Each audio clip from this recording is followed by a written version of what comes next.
Olympic City and the home of Pikes Peak. This is the Automotive ADHD Show with Matt West.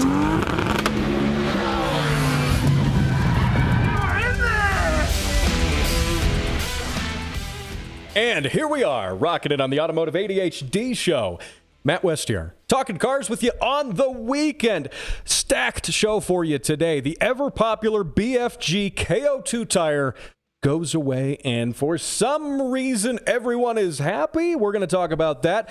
The Ram TRX died last year, but now a replacement and equally as high-speed desert off-roader has been announced. Sans V8, however, though. No more V8. We're going to talk about that as well. One museum seeks to save the next generation of car enthusiasts, and more on the speed camera debate, this time a little closer to home. Of course, you have tuned into the correct car show, the only car show on the airwaves at this time, and you can listen to it on several great radio stations here in Colorado and around the world as a podcast.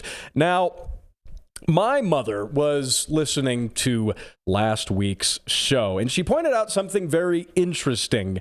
Now, yes, my mom listens to all of the shows. In fact, I've got about 40,000 listens on the podcast, according to the analytics, and I guarantee every one of those is actually her. But that being said, she pointed out something interesting. I was talking about a automotive designer, Klaus Busse.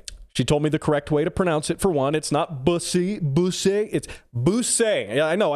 As an American, I firmly reserve the right to mispronounce names. But the designer's name is Klaus Busse, all right? And I disagreed with his stance. And he's the head of design for Maserati, so what does he know? But I disagreed with his stance on buttons and interiors. He said that if he were to have a button for every function of a car, the interior would look like a 747 cockpit. And my rebuttal to that was, yes, that's what I want. I want my interior to look like a 747 cockpit because that's cool. I also talked about some of the actual proven scientific safety reasons you want buttons. So if you want to go listen to that show, it's on the podcast. Find it Spotify, iTunes, iHeart, wherever fine shows and this one are downloaded. But my mom pointed out, what she pointed out to me is that while I was making fun of this guy, Klaus Busse, turns out I might actually be related to him. Maybe. Distantly. As it turns out, and she even sent me some family photos to go with it, some very, very old photos from the turn of the century. Not this last turn of the century, the one before. But my great-grandmother, Martha Busse. Related in name. Not sure how far, how deep that goes. But that was my great-grandmother with the same last name. So possibly, perhaps, a criticism of Klaus Busse's take on buttons. Maybe I should not have been as harsh. Actually, no, I take that back. In fact, if anything, if he is related to me in some long, distant fashion, he should actually be taking my stance on it. Clearly, that's what I believe. So anyway, if he wants to come on the show and announce his retraction of his opinion, he's got an open door to do that. He is welcome to come on my show. And then we can start the quest for worldwide dominance of buttons in cars and making cars look like they have airplane cockpits for interiors. That's what I want. That's all I'm asking. And so, that's... Am I related to him? Maybe.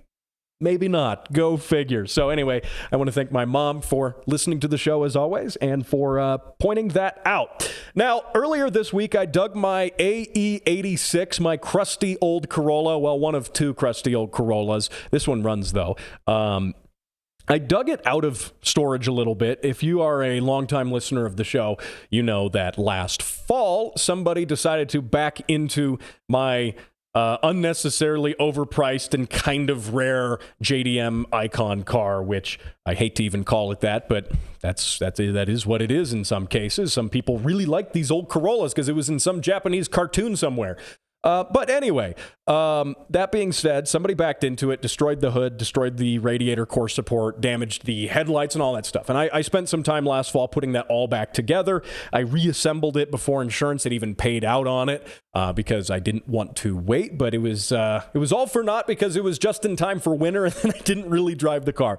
So I got the whole front end put back together. I got the new radiator core support put in. I got replacement headlight buckets and surrounds and all of that. I got a new carbon fiber hood, which looks pretty snazzy if I do say so myself, which was actually cheaper than finding a good quality OEM hood. Go figure. Go figure. The cool carbon fiber one was cheaper. So now my car looks extra like it was out of Initial D and other Japanese cartoons. But anyway, so that being said, I got it all put together, and then I really didn't drive it a whole lot. Did some little tweaks here and there, pulled it out on a warm day here and there, and worked on the tune a little bit with OBD1 Kenobi, just doing some street tuning on it. But that being said, wintertime is tough on us car enthusiasts, especially here in Colorado. If you don't drive your fun, interesting classic car in the winter. Some of you do. I've driven fun, interesting cars in the winter, but sometimes I just don't get around to it. It just makes more sense to drive the Toyota Tacoma every single day. And anyway, but there are some interesting, the whole reason I'm telling this story is there are some interesting things you should know. If you're a car enthusiast, you may know these already, but if you just got an old car, maybe grandpa's old classic, you inherited it, when you get an interesting old car ready to go after it's been slumbering for the whole winter, there's a few things you do want to do. And Haggerty reports this on their website, and they provide classic car insurance, and they have a magazine, and they do some other cool things with that.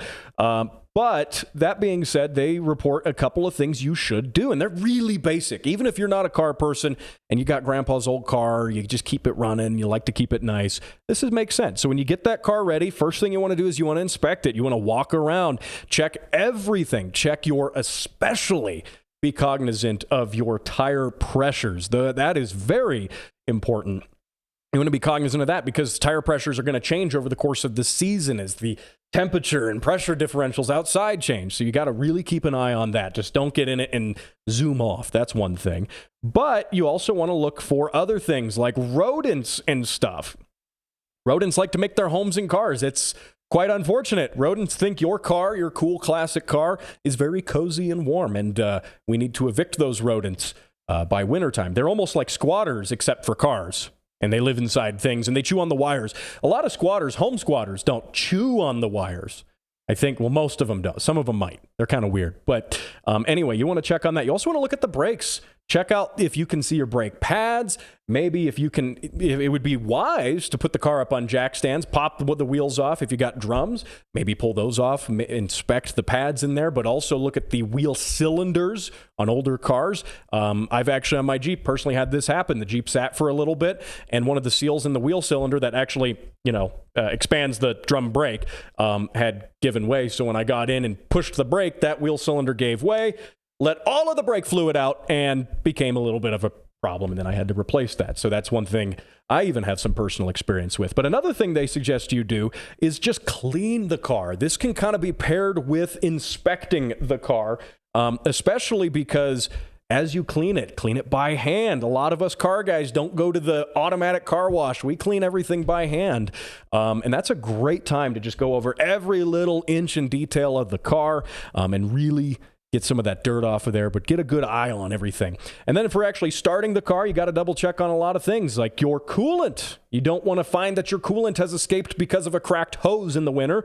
Obviously, your belts are very critical to inspect before you go for a drive because you don't want to be out and about and discover that you suddenly don't have an alternator or water pump or combination of the two. That sucks. Don't end up in that scenario. And then obviously you want to check on that battery too, because if you didn't have a trickle charger on that battery over the course of the winter, you're probably going to be driving down to the closest parts store to go get another battery.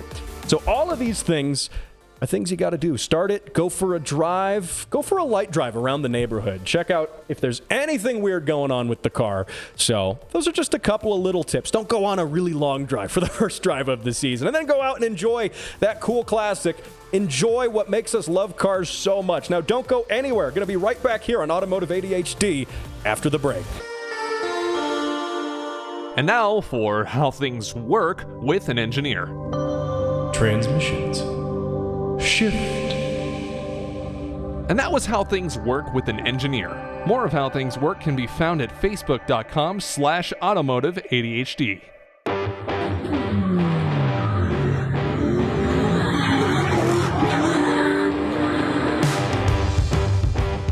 Here we are, hanging out, talking cars on the Automotive ADHD show. Hey, remember to send your car sounds into the show for a chance to have them featured here on the show, facebook.com/Automotive ADHD. Also, if you're listening on the podcast or YouTube or Rumble, remember to give this show a thumbs up and a rating, and subscribe to it on those platforms so you can keep up with automotive news and some questionable mechanical advice free of charge at any time. So, hey, there you go. Also want to throw out real quick that I am still looking for sponsors on this show. We've got sponsorship opportunities available if you are a local business here in Colorado and you want to reach a fantastic audience here on the radio, a car forward in audience, a bunch of maybe gearheads or at least folks who get behind the wheel and maybe even enjoy it. You can, of course, do that. And there's also the podcast, which is a national audience. So get in touch with me,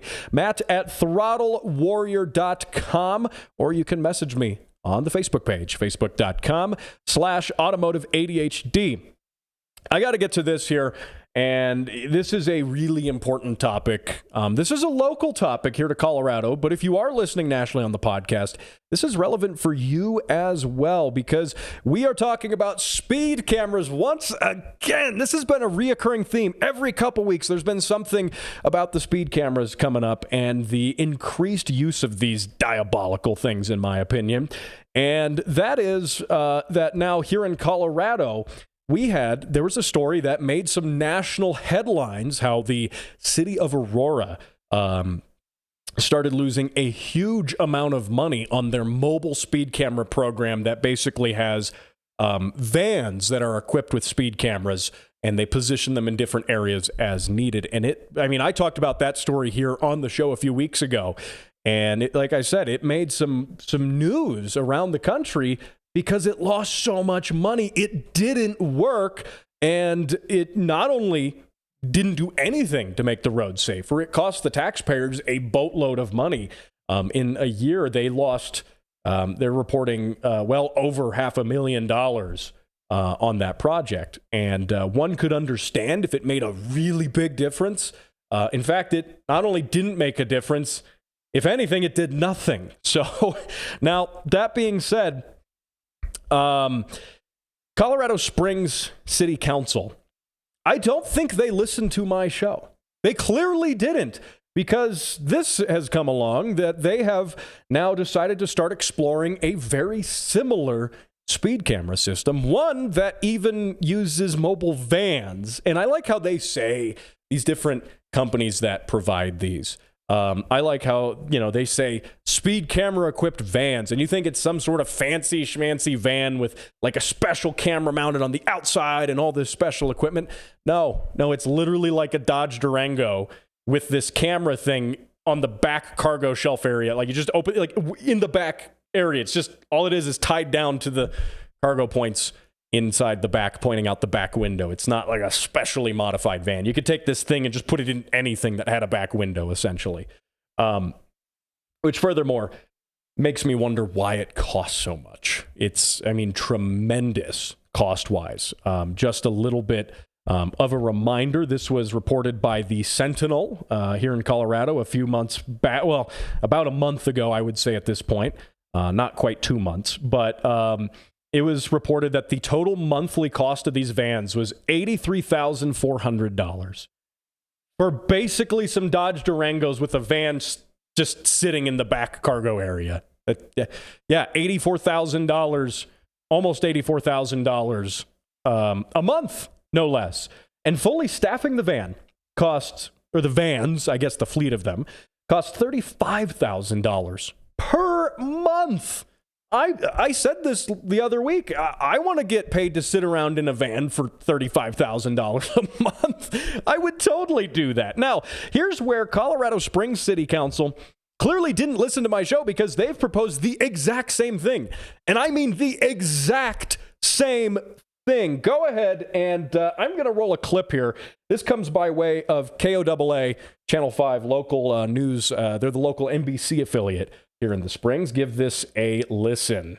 Colorado Springs police are hoping technology can be used to help. Police are proposing a plan to buy 2 vehicles equipped with speed safety cameras. They would hire 2 civilian employees to run them. The marked vans would sit in different places around the city, catching speeders near school zones, parks, residential areas, and construction zones. Those are the only areas state law allows the use of this technology.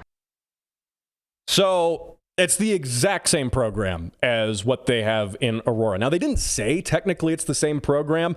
It might be from a different vendor, a different contractor, but that's not likely because there aren't tremendously that many vendors and companies that make these speed cameras and then upfit vans. I say in air quotes, the air quotes you can't see on the radio, but you can see on the video of this show. They upfit these vans to have these cameras. They put the vans behind the back, or the vans. They put the cameras behind the back seats. That's what counts as modifying these vans. It's absurd.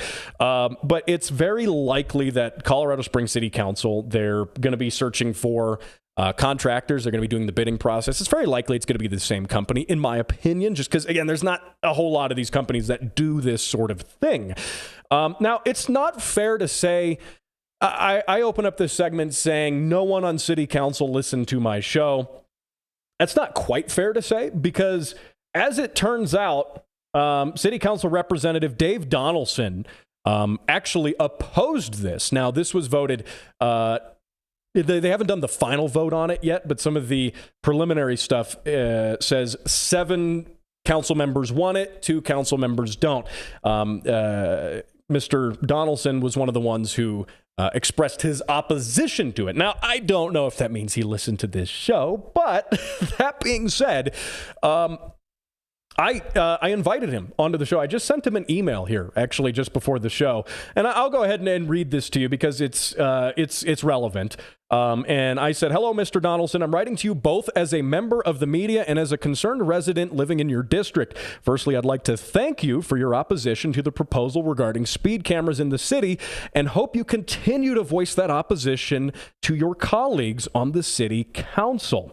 And then I ask him, or I tell him, I say, quote, "You may already be aware of a program underway in Aurora which similarly uses vans equipped with speed cameras. This program has been in use for a little over a year, where it has met tremendous criticism for the high cost associated with it and the comparatively very little impact on public safety." And then I point to him to see the story below from the Sentinel. It was reported that operation of the vans totaled $83,400 per month, and that the system issued 7,012 citations. Of those, 4,181 were dismissed. It's also stated that Aurora is on track to lose well over $500,000 with the program. However, the city is contractually tied to the vendor with a $1 million cancellation fee. And I wrap this up by saying, quote, "While public safety should be on the mind of everyone in the city, it is my opinion that programs like these cause undue burden on the taxpayers with very little benefit. There are also moral and ethical concerns with the use of automated enforcement systems." And then from there, I go to invite him on the show to discuss his thoughts on the proposal prior to City Council voting on this. And by the way, they're going to vote on it May 14th, and it sounds like it might be a public session. So we'll see if I'll work my way down there and see if I can perhaps testify against it. Let's see if that can happen. So I do commend Mr. Donaldson on opposing this. Now, to say this is all to prevent speeding-related crashes, I've debunked this previously on my show. Speeding to the point of losing absolute control of your vehicle is seldom the cause of these crashes. Officials like to say, quote, "speed was a factor." Yes, it can exacerbate the effects of a collision. We all know that. However, oftentimes the cause of a crash is more often than not a driver who is distracted and impaired in some way. whether that's distracted with a cell phone or impaired by some sort of substance.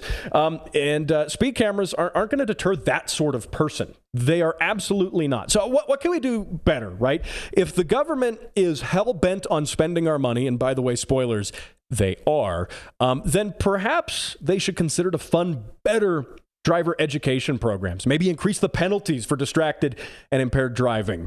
Seems like they're pretty light on that, in my opinion. By the way, it's estimated there are over 4 million miles of roads in the United States. For a country, the United States as a whole, for a country whose primary mode of transport is the automobile, then why is it that we have some of the worst drivers in the world? Why is that? There are entire countries smaller than many U.S. states, and yet they have better drivers, and they get to drive a whole lot less. They get to practice driving a whole lot less.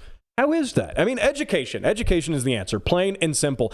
Decades of lackluster driver's education programs have created swaths of hugely unqualified and unsafe drivers. And now policymakers think that they can use technology and draconian laws to fix these bad drivers.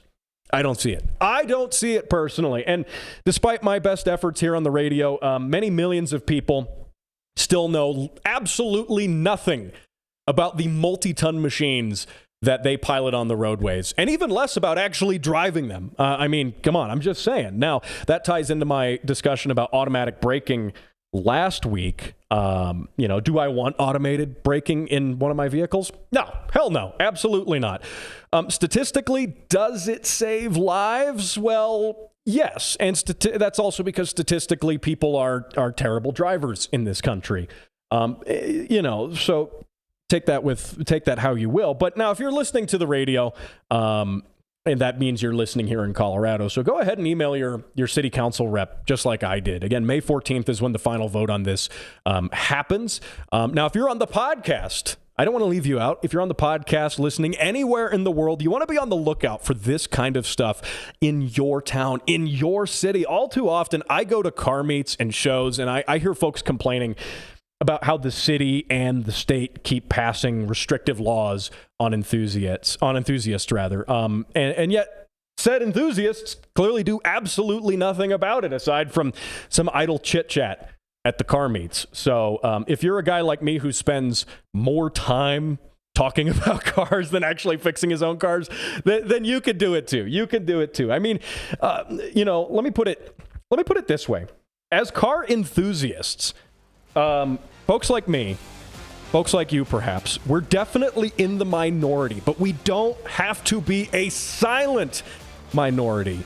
So, just saying, go ahead and email those reps, whether it's a state thing, a city thing. Be on the lookout for stuff like this. Anyway, coming up after the break, let's talk about the new Ram and tires. The KO2 is going away. That's here on Automotive ADHD. Colorado Springs' #1 car show by default.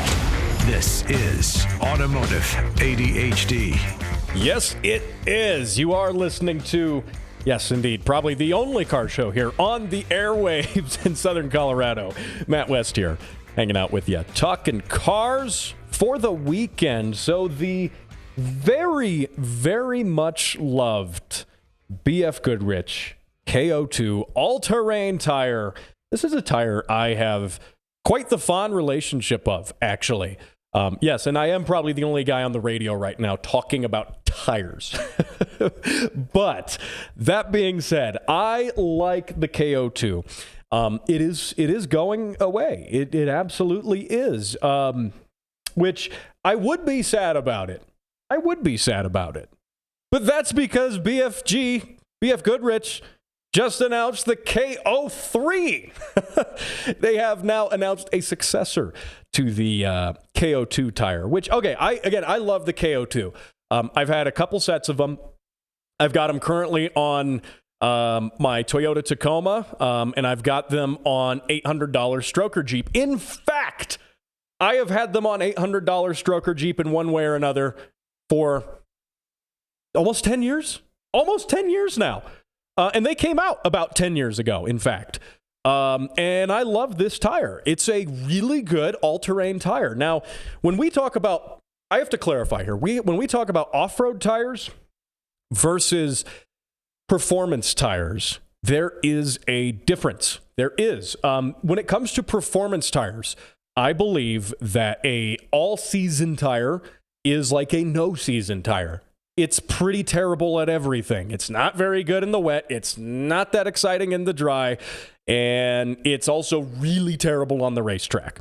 Now, when it comes to off-road tires, though, this is a little different. You have a couple of different categories. You've got all seasons, which are a little more street-focused on here, but you've also got a couple different terms to be aware of, at least just kind of in the street/off-road category. You've got mud-terrain tires, and you've got all-terrain tires. And all-terrains are actually, especially nowadays, really good in my opinion. Especially the KO2s. For me, a very, very, again, a great tire. There's also other good tires out there. Falcon's got some other good tires. Bridgestone and all the companies have a good all-terrain, I would say. But the KO2 to me is like the perfect middle ground because it has a decent ride on road. The lugs of the tire are not so huge that you get this constant buzzing and kind of slapping sound on pavement. They behave themselves there, but equally so, they seem great in sand and gravel and even snow. They do have a winter tire rating. They do great in snow. Now, they're not as good as a true snow tire, clarifying that. They're definitely not.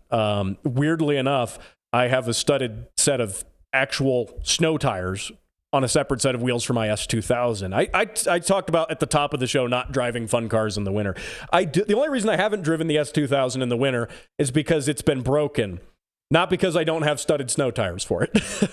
But studded snow tires are going to stop and turn so much better than even the best all-terrains, all-seasons, all-whatevers, right? Your purpose-built studded tire is going to be tremendously better in the winter, in the snow and stuff.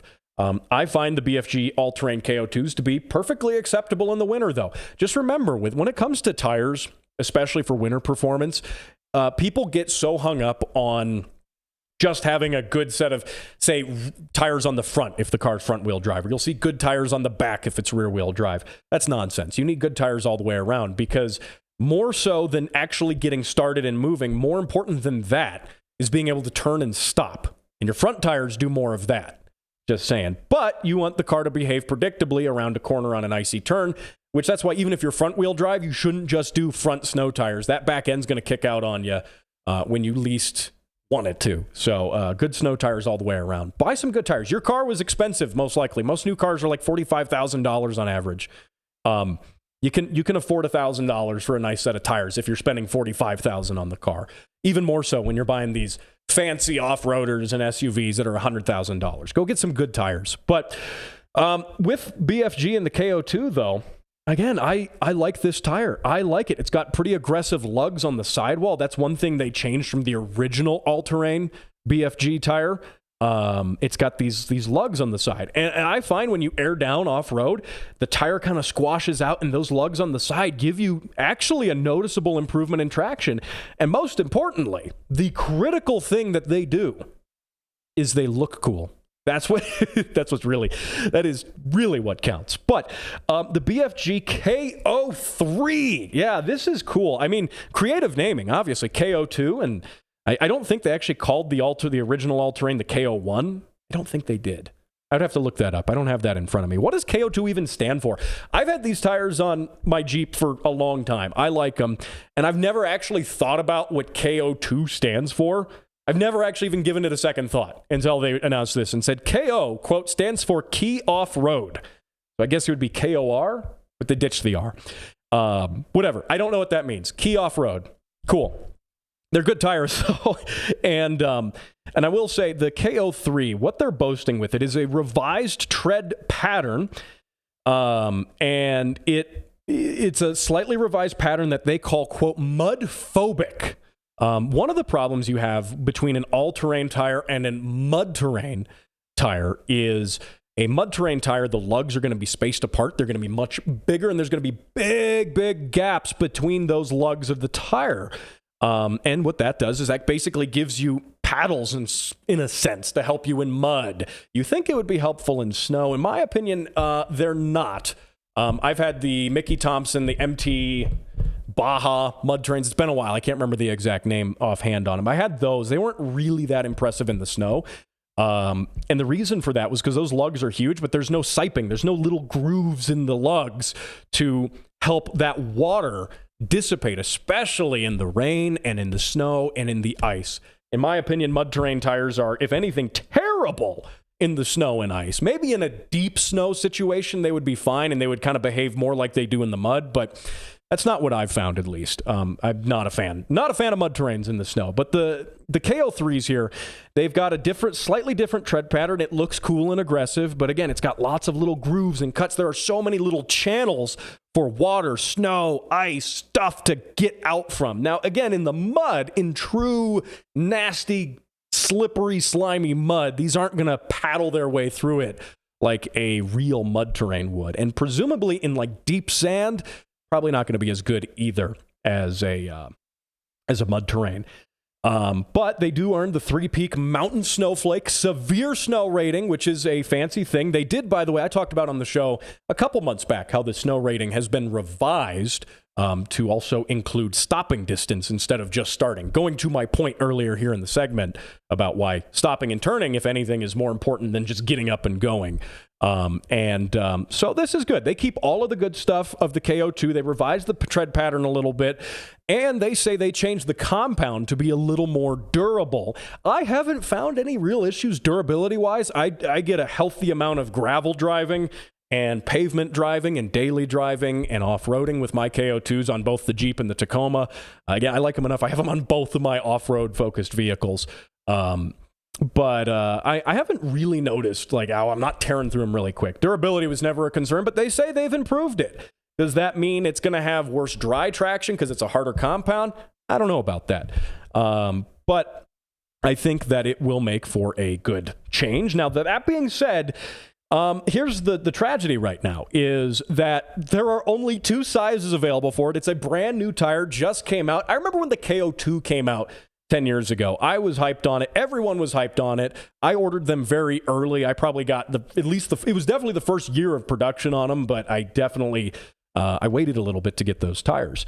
But right now, you can get them in 2 sizes. They say they're going to launch starting later in May with 100 sizes, but if you want them right now, you can get them in a couple of ways that are kind of expensive because they are the factory option, the factory-equipped option for the 2024 Ford Ranger Raptor and certain trims of the Chevy Silverado 2500 HD. So if you want these tires real soon, might as well just buy a whole car to go with them, right? Would I do that? I would. Well, I can't afford that. But I'll tell you to do it. So, hey, don't go anywhere. Speaking of those new cars, we're going to talk about the new Ram RHO.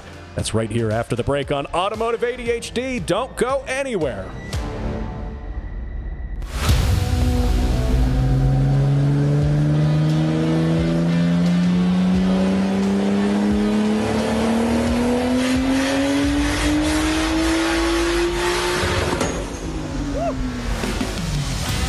And you are listening to the Automotive ADHD show. Matt West here, hanging out with you. Talking cars on the weekend. Remember, you can send those car sounds into the show. Have them featured here on the radio. That was Scott's RB Swap 240 doing a dyno pull there. And, of course, if you send the car sounds into the show, you can bet your friends, say, hey, I bet you $5 my car was on the radio. And they'll go, no way. And then they can listen to this show, and then you get $5. Maybe. I don't know. You could try it. Let me know how that works. Facebook.com/Automotive ADHD is the place to do that. Submit those car sounds. And when you put them on the Facebook page, everyone else gets to see them too. So it's a lot of fun. Now, that being said, I got to talk a little bit about the Ram RHO. I didn't get to this last segment because I was so busy swooning over the BFG KO3 tires, so much so that you would actually think Toyota might have made them. That's how much I like them. But in fact, Toyota didn't make them. But yeah, what can you do? What can you do? The universe isn't perfect. But anyway, the Ram RHO 2025 model year. What is it? It is the Ram 1500 RHO, which is a interesting vehicle because to understand it, you first have to understand the Ram TRX, which was, as of last year, the TRX has gone away, but it was a 700 plus horsepower off-road capable, long travel suspension, high-speed desert off-road racing machine. That's a long description, but that is what it did. And I know Dodge fans are tearing their hair out. They're upset. They're mad. They're angry because the TRX is no more, and so is the supercharged V8 in it. Much like the rest of Dodge's platforms, last year was the last year for the things like the V8 Challengers, Chargers, as well as the TRX, using the same, supercharged V8 as those as well. And here's the problem. I think the TRX, while being a cool truck, was definitely very much on the expensive side. Base, entry level, it's $98,000, not even before taxes and options. I mean, a TRX well-equipped is sky high above that $100,000 mark. And that puts it in a position where how many people bought them? Yeah, I've seen a few around town. I've seen more around town than I would expect to, but that doesn't mean it's a successful vehicle. Yes, it's cool, but where the RHO comes in, the RHO is essentially the exact same truck, same body, same suspension, same all of that. Key difference being the drivetrain. The engine is different. It is a 540 horsepower twin turbocharged. Are you ready for the groan? 3-liter straight six. And the universe groaned collectively. It's not a V8. Yeah, we know that. And all things being equal, right? I like straight sixes. In fact, I think straight sixes are great engines. For example, the best cars in history that people go nuts over. Think of it, the Mark IV Supra. Everyone loses their mind over that car. 2JZ. When was the last time someone complained, it's got a 2JZ. Wish it had a V8 in it. No one has. No one in the history of the universe has said that. And also, like, for example, BMW loves their straight sixes. Hey, Jeep, the AMC straight six, the indestructible engine that will outlive you, me, and the universe. All of that. Straight sixes are good engines. You've got, for years we've had straight sixes. But because it's an American truck, people have this aversion to 6 cylinders. And yeah, again, all things being equal, I would rather have the V8. I will say that, all things being equal. Problem is, all things are not equal because the Ram RHO comes in at $71,990. That's still really expensive. Let's not pretend a $72,000 truck is cheap, but it is almost $30,000 less than a base V8 TRX. And for that, you get the same suspension. You get all the same stuff that makes the truck cool, because arguably it's not just the supercharged V8 that made that truck cool. It's not. Yes, that's part of it, but that's not the whole of it. So you get this. Again, 540 horsepower. That's a ton in a truck of this size. That's still a lot. And not only that, it's going to be lighter. The engine itself weighs 150 pounds less than the V8 version. And Ram says because of the way they were able to position the engine, it actually means the weight over the front axle is even less, is 180 pounds less. Now, that's not a lot in a big truck. I get that. But it's still less. And for a truck that's designed to romp around the desert and jump off of stuff, 180 pounds off of the front axle will probably make somewhat of a noticeable difference. Now, the majority of buyers who buy this truck are not going to take it romping around through the desert at 100 miles an hour. They're going to drive to the mall in it. That's what they're going to do. Let's be real. If you buy one of these, I think you should romp it around in the desert, obviously where it's a good place to do that. Don't do that in places you're not supposed to, but still, I think that's a great idea. And, when you look at that, what's good about this is this brings the TRX, which arguably I like the way it looks. I love the wide fenders. I love the aggressive front end of this truck. I like it above the Ford Raptor, personally. But this puts it, instead of competing with cars, people buying cars in the $100,000, $120,000 range with options, this puts it squarely with competitors like the Chevy Silverado ZR2, the Toyota Tundra TRD Pro, the Ford F-150 Raptor, the EcoBoost version, not the V8 one. By the way, the V8 TRX, I mean, it caused Ford took the V8 out of the Raptor, gave you the EcoBoost V6, and then Ford said, uh-oh, Ram made a V8 one. We got to make a V8 one now, too. That does mean, though, if you are in that $100,000 plus range, that the only V8 one that you really can get with the supercharger is probably going to be that Raptor now. But generally speaking, this brings the RHO, or, well, the successor to the TRX with all the cool suspension and all the other fun stuff, into a price range where people are like cross-shopping this with Wrangler Rubicons. Rubicon Wranglers, like the Unlimited, the four-door ones. Those push well past $70,000. And I love my Jeeps. I do. I love $800 stroker Jeep. But if I'm spending $75,000, I want something with a little more space. I want a pickup truck bed. I want room. I want towing capacity. I want all of these things, and this can do it. So, I mean, and it's in that same price range. This is going to be competitive. It is absolutely going to be successful, I think. I think we're going to see tons of these things driving around compared to the relatively few that we've seen of the TRX. So yeah, it's sad that the V8's gone. I don't think Dodge is done with V8s altogether, though. If you listen to this show, you know I have a theory on that. I think they're going to bring it back. I think they will, one way or another. So, hey, one last thing I got to wrap up on here. I got just a couple minutes left on the show, but this is well worth mentioning. And that is, there is a children's museum in Massachusetts in the town of Holyoke. I'll mispronounce that. I reserve the right to mispronounce that. But they are doing some really amazing stuff to cultivate another generation of car enthusiasts. Perhaps a generation of kids who will, in 20 years, 30 years, buy used used Ram RHOs on Facebook Marketplace for like $1,500 and go romp them around. This will be the kids buying these cool cars we're talking about now, like 20 years down the road when these are old and being sold on the classifieds. But this museum has an exhibit to teach kids all about cars. It even has a demo car that kids can take apart for educational purposes. And it's got kind of like placeholders, if you will, like plastic foam placeholders for the engine and the transmission, but it's otherwise a real car body.